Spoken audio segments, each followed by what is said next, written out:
Hello everyone. Today's topic is knuckle joint, and we're learning about knuckle joint. So knuckle joint looks like this. This is a general form of knuckle joint. So what are the parts we have? We have fork end, we have eye end, we have knuckle, pin, collar, and taper. What does that mean?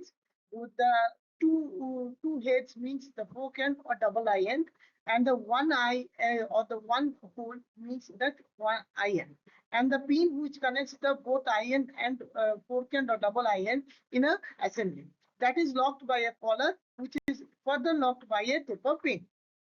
Now we have calculations. What we do rod, we do single eye, double eye, pin, collar, and split and taper.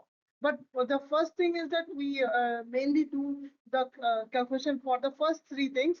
The three or four things we don't need any more collar and split so much. Next, what we have? These are the designators. Like the small d is for the diameter of, of the pin. The capital D is for the diameter of the rod or the shaft, which is connecting the two loads, and the joint is in between two loads. Next, uh, what we have is that what are notations. As you can see, there are tensions, there are diameter in rods. As I told you, diameter rod or shaft is same. Okay, diameter of pin, that is the pin what we have talked about earlier. So what we do is the first design of rods is where we find out D and D1. D1 is the nothing but the diameter, is the diameter which holds the D, the diameter of the shaft.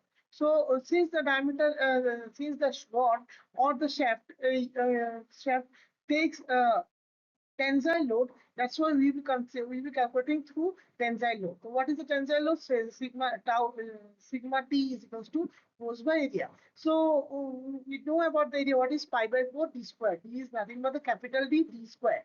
So we know we have the allowable tensile load or the tensile stress, and we know how much load we are giving. So from that we can find the D. Note that the value of the D will be a multiple of 5 because it's a standard of ASI. Now, after getting the D value, we have to multiply it 1.1, which is used, which is nothing but the holding of the diameter of the rod. Now, that D is also used to find out the thickness or the height of the double iron and the single iron. Like T1 equals to 1.25 D, T2 is equals to 0.75 D. Now, next is the pin, which joins the one end with the another end, with another end. Okay. So what we have is the first the shear one, because one end is pulling in one side and other two end is pulling in other side. So what happens is that if you consider P as a load, that gets divided in P by 2 in the double iron. So well, that's why we have to consider shear. What is the shear formula? We know that shear formula is pi by tau is equals to force by area. Since it's in two zones or as per our designs, we can go for 0.5 or to half because it is segregating in half. That's why we are doing in half. Now we know what is the diameter, small diameter d. That's why what you can do, the area is equals to pi by 4 into small d square. And we know what is the allowable tau or the shear force, and we know what is the load. So from that we can find out what would be the what can be the suitable diameter of the pin which can hold that amount of load at that amount of stress. Okay. Next, bending. Since this load is under a stress between, and it is being pulled in both sides, so there will be a bending zone. So what we have to do is that we have to find out the uh, d from that also. Because we have all the values, as you can see in the screen also, as we have all the values, and we can find out what is the d, and from D, then we can find out the diameter of the pin. That is using the empirical formula D1 equals to 1.5 into D. And the iron diameter, that would be D naught is equals to 2D times of 2. Next, after getting all the formulas, we have to, after getting all the diameters and every dimension, we have to see whether the load is suitable for us or not. So what we can do, we could go for the trace back things. What we can do with the trace back is this, that we know P is equal, we know that tension or the allowable stress sigma is equals to force by area. We have the force.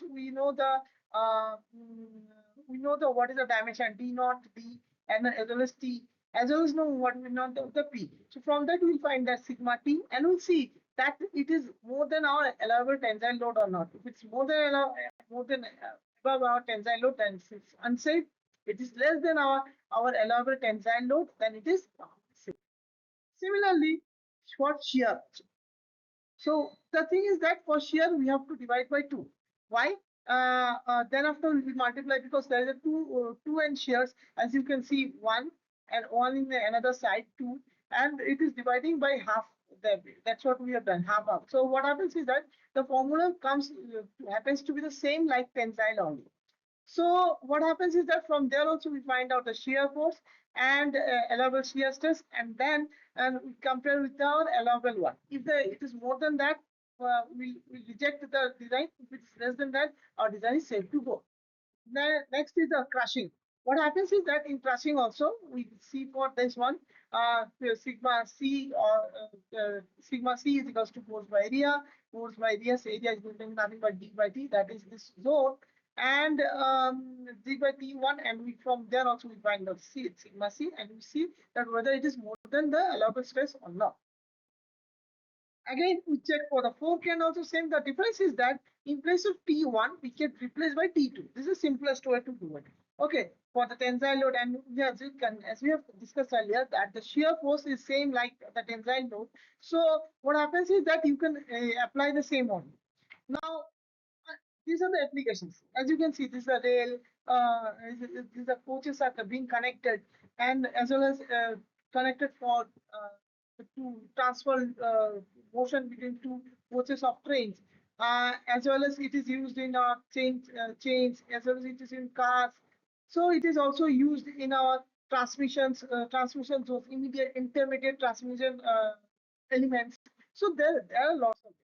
So advantage, it can handle large tensile load, but it's not good for your compressive load. Easy to manufacture, easy to disassemble, easy, and it is mechanically rigid.